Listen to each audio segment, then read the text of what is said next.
بسم الله الرحمن الرحيم. الحمد لله الذي أنزل على عبده الكتاب ولم يجعل له عوجا قيما لينذر بأسا شديدا من لدنه ويبشر المؤمنين الذين يعملون الصالحات أن لهم أجرا حسنا ماكثين فيه أبدا وينذر الذين قالوا اتخذ الله ولدا ما لهم به من علم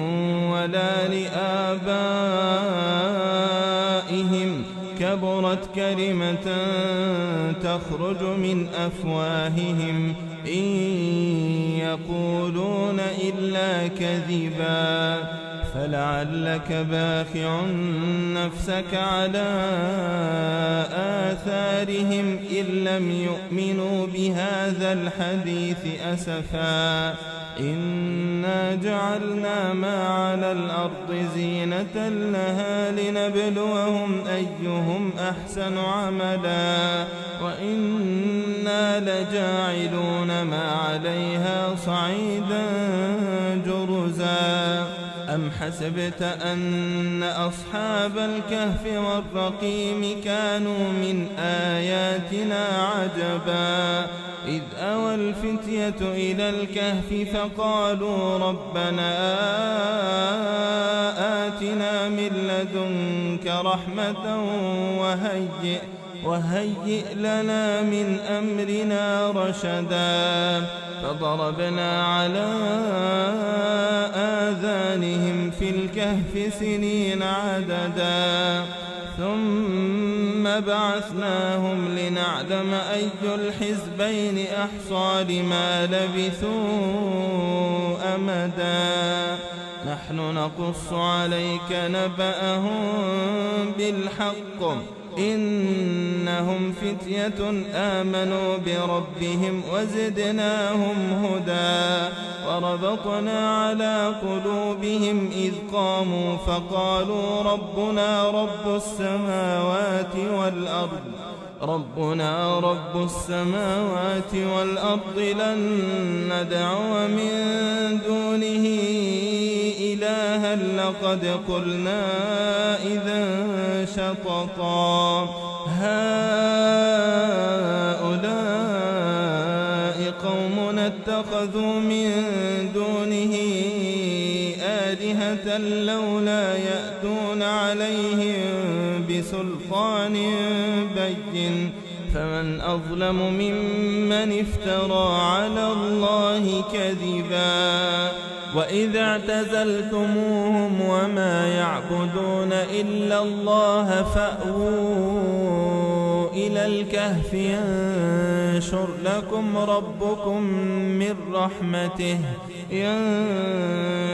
لكم ربكم من رحمته ويهيئ لكم من أمركم مرفقا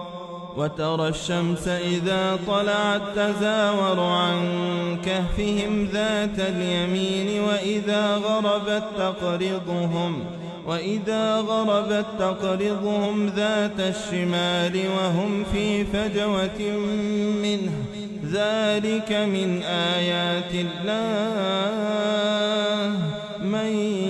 يهد الله فهو المهتد ومن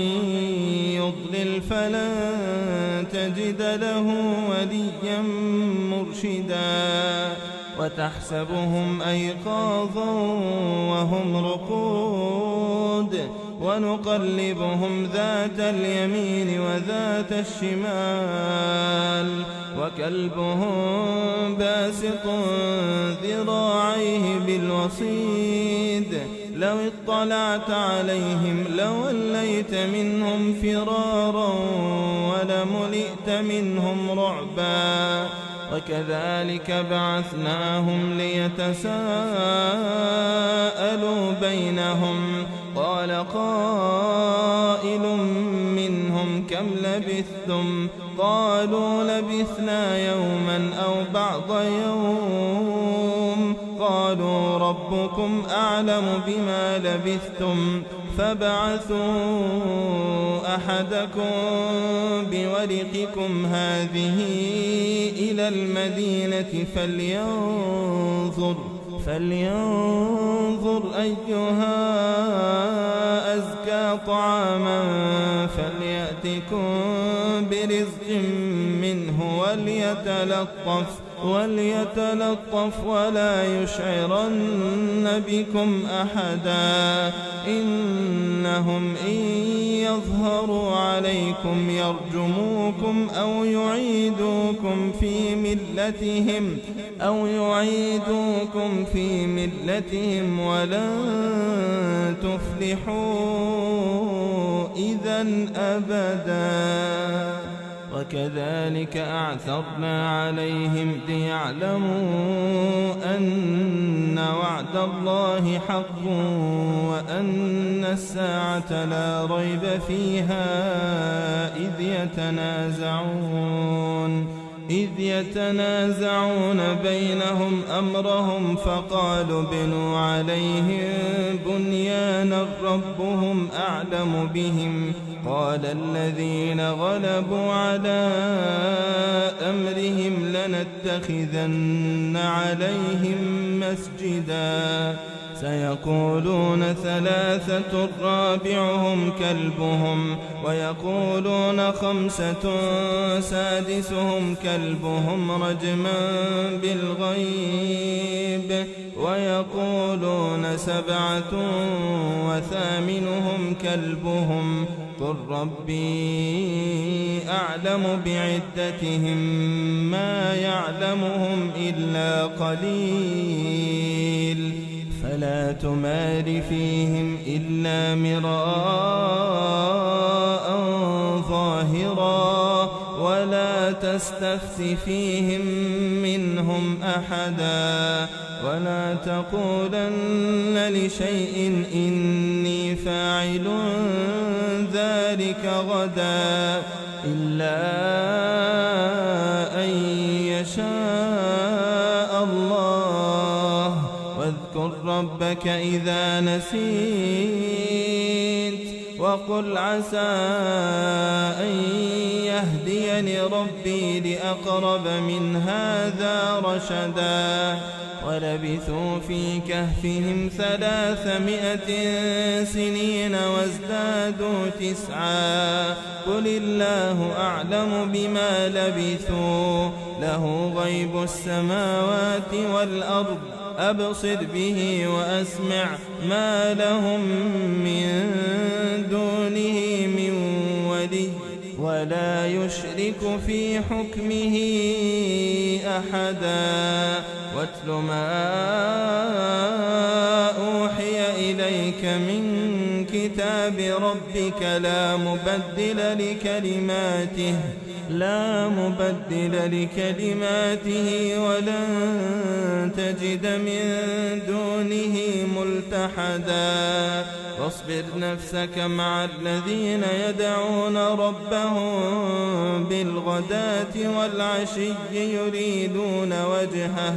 ولا تعد عيناك عنهم تريد زينة الحياة الدنيا ولا تطع من أغفلنا قلبه عن ذكرنا واتبع هواه وكان أمره فرطا وقل الحق من ربكم فمن شاء فليؤمن ومن شاء فليكفر إنا أعتدنا للظالمين نارا أحاط بهم سرادقها وإن يستغيثوا يغاثوا بماء كالمهل يشوي الوجوه بئس الشراب وساءت مرتفقا إن الذين آمنوا وعملوا الصالحات إنا إنا لا نضيع أجر من أحسن عملا أولئك لهم جنات عدن تجري من تحتهم الأنهار يحلون فيها من أساور من ذهب ويلبسون ثيابا خضرا من سندس واستبرق متكئين فيها على الأرائك نعم الثواب وحسنت مرتفقا واضرب لهم مثل الرجلين جعلنا لأحدهما جنتين من أعناب وحففناهما بنخل وجعلنا بينهما زرعا كلتا الجنتين آتت أكلها ولم تظلم منه شيئا وفجرنا خلالهما نهرا وكان له ثمر فقال لصاحبه وهو يحاوره أنا أكثر منك مالا وأعز نفرا ودخل جنته وهو ظالم لنفسه قال ما أظن أن تبيد هذه أبدا وما أظن الساعة قائمة ولئن رددت إلى ربي لأجدن خيرا منها منقلبا قال له صاحبه وهو يحاوره أكفرت بالذي خلقك من تراب ثم من نطفة ثم سواك رجلا لكن هو الله ربي ولا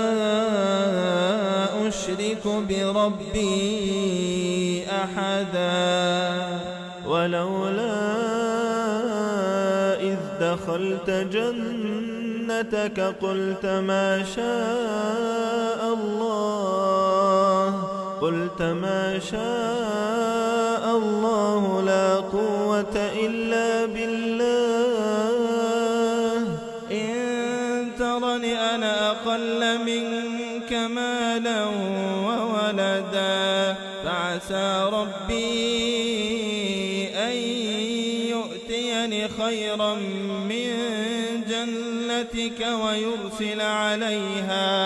ويرسل عليها حسبانا من السماء فتصبح صعيدا زلقا أو يصبح ماؤها غورا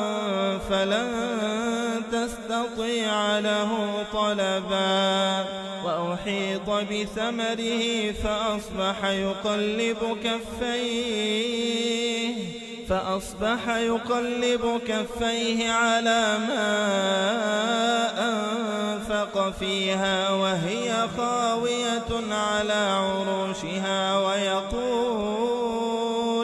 ويقول يا ليتني لم أشرك بربي أحدا ولم تكن له فئة ينصرونه من دون الله وما كان منتصرا هنالك الولاية لله الحق هو خير ثوابا وخير عقبا واضرب لهم مثل الحياة الدنيا كماء إن أنزلناه من السماء فاختلط به نبات الأرض فأصبح هشيما تذروه الرياح وكان الله على كل شيء مقتدرا. المال والبنون زينة الحياة الدنيا والباقيات الصالحات خير عند ربك ثوابا وخير أملا. ويوم نسير الجبال وترى الأرض بارزة وحشرناهم فلم نغادر منهم أحدا وعرضوا على ربك صفا لقد جئتمونا كما خلقناكم أول مرة بل زعمتم أن لن نجعل لكم موعدا. ووضع الكتاب فترى المجرمين مشفقين مما فيه ويقولون يا ويلتنا ما لهذا الكتاب لا يغادر صغيرة ولا كبيرة إلا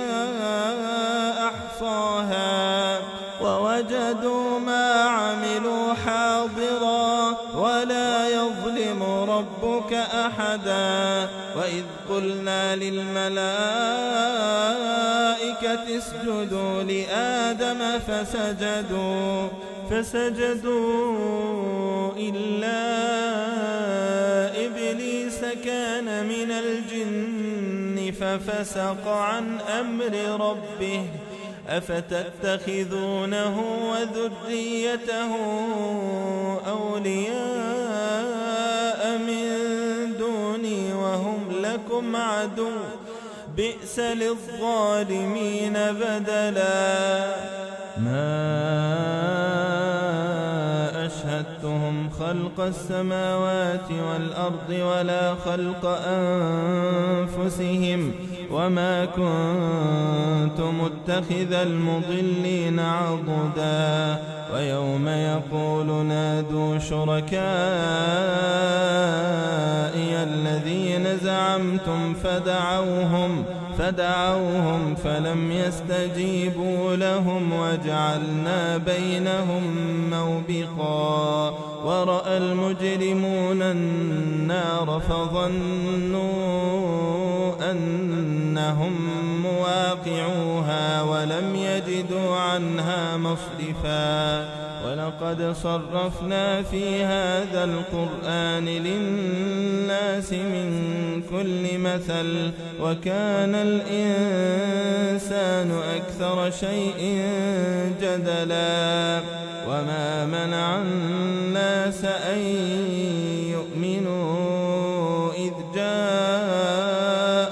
الهدى ويستغفروا ربهم إلا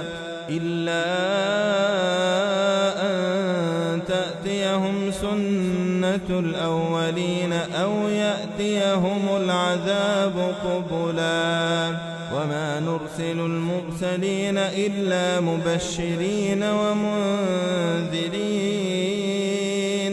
ويجادل الذين كفروا بالباطل ليدحضوا به الحق واتخذوا آياتي وما أنذروا هزوا. ومن أظلم ممن ذكر بآيات ربه فأعرض عنها ونسي ما قدمت يداه إنا جعلنا على قلوبهم أكنة أن يفقهوه وفي آذانهم وقرا وإن تدعهم إلى الهدى فلن يهتدوا إذا أبدا. وربك الغفور ذو الرحمة لو يؤاخذهم بما كسبوا لعجل لهم العذاب بل لهم موعد لن يجدوا من دونه موئلا. وتلك القرى أهلكناهم لما ظلموا وجعلنا لمهلكهم موعدا. وإذ قال موسى لفتاه لا أبرح حتى أبلغ مجمع البحرين أو أمضي حقبا. فلما بلغا مجمع بينهما نسيا حوتهما فاتخذ سبيله في البحر سربا. فلما جاوزا قال لفتاه آتنا غداءنا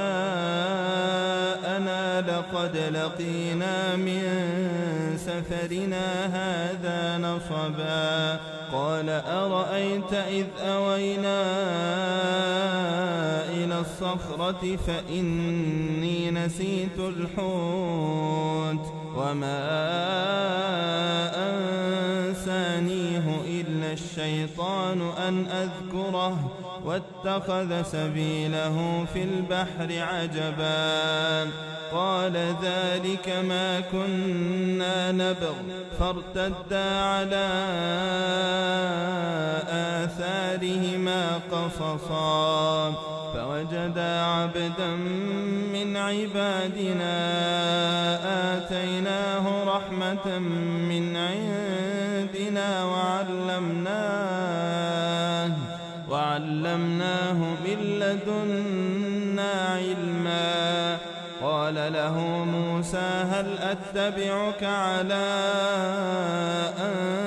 تعلمني مما علمت رشدا. قال إنك لن تستطيع معي صبرا وكيف تصبر على ما لم تحط به خبرا. قال ستجدني إن شاء الله صابرا ولا أعصي لك أمرا. قال فإن اتبعتني فلا تسألني عن شيء حتى أحدث لك منه ذكرا. فانطلقا حتى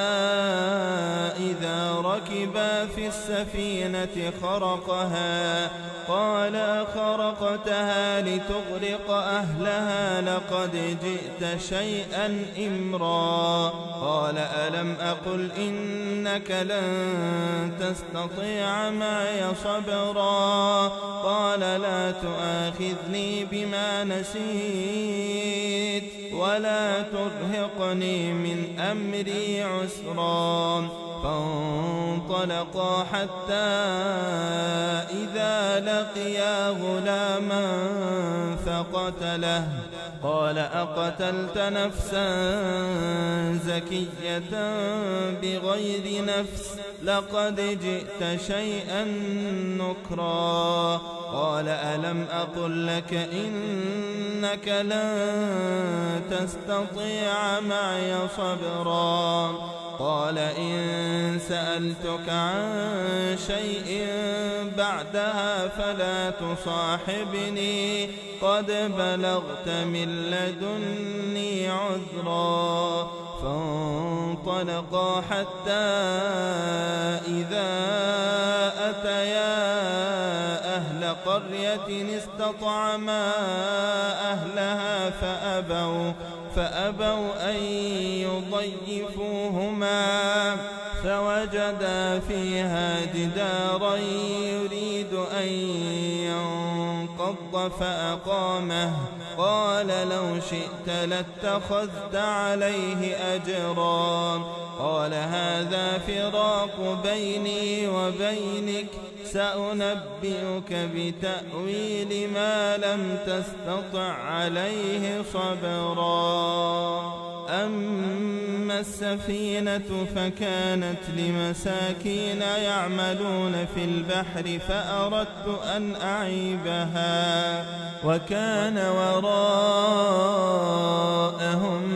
ملك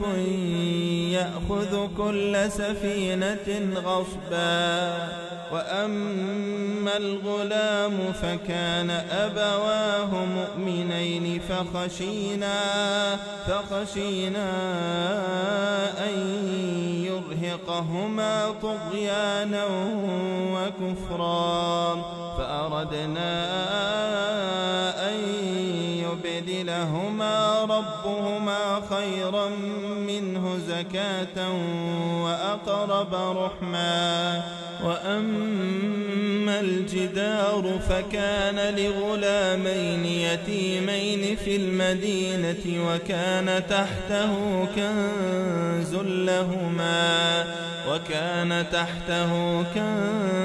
لهما وكان أبوهما صالحا، فأراد ربك أن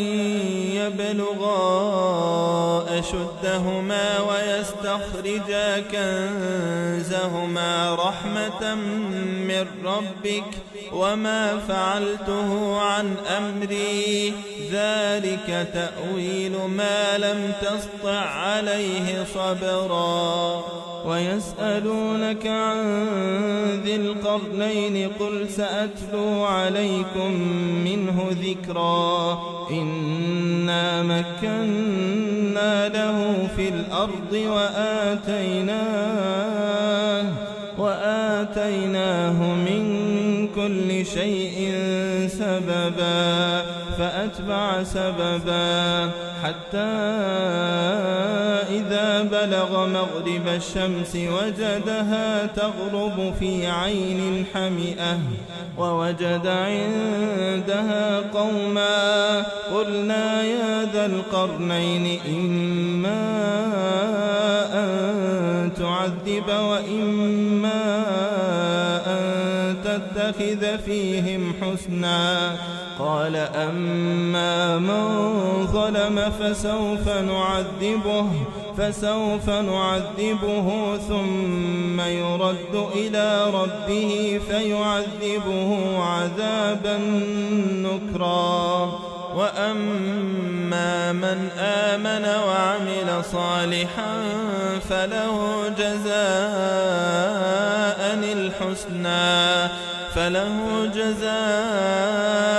الحسنى وسنقول له من أمرنا يسرا. ثم أتبع سببا حتى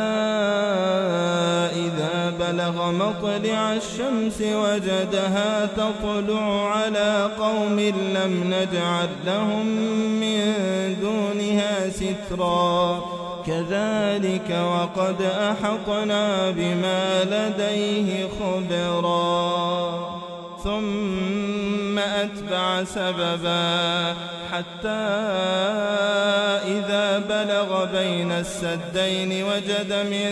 دونهما قوما لا يكادون يفقهون قولا. قالوا يا ذا القرنين إن يأجوج ومأجوج مفسدون في الأرض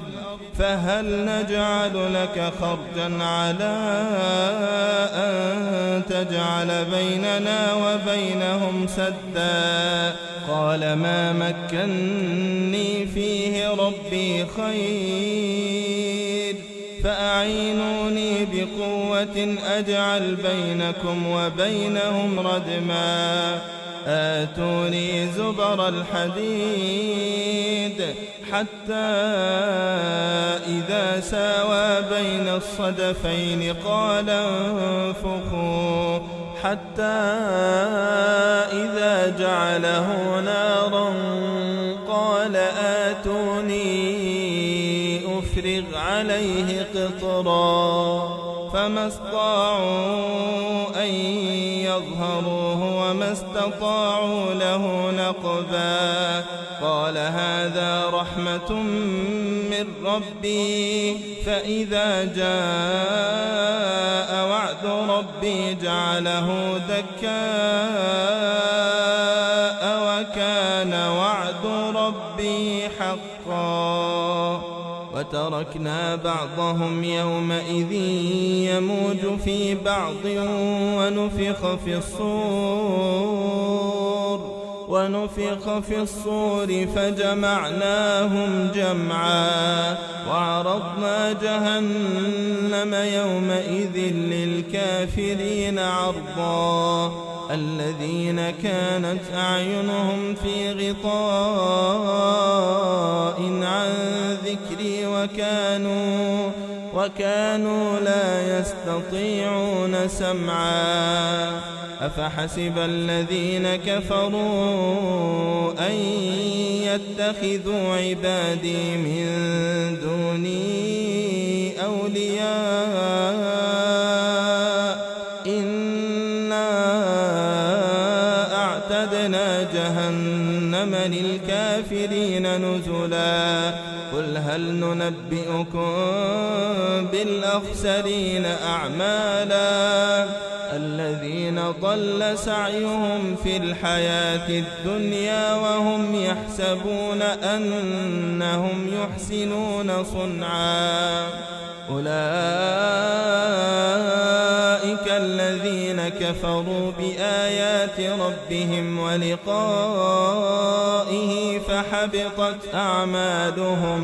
فحبطت أعمالهم فلا نقيم لهم يوم القيامة وزنا ذلك جزاؤهم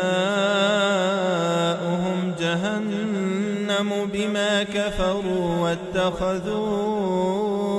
آياتي ورسلي هزوا إن الذين آمنوا وعملوا الصالحات كانت لهم جنات الفردوس نزلا خالدين فيها لا يبغون عنها حولا قل لو كان البحر مدادا لكلمات ربي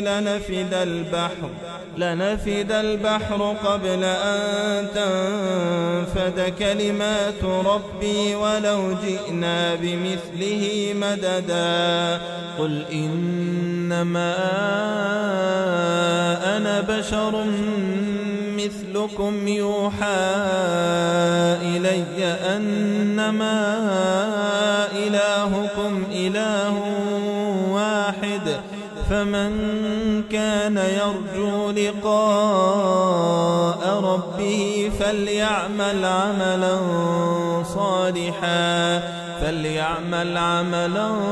صالحا ولا يشرك بعبادة ربه أحدا.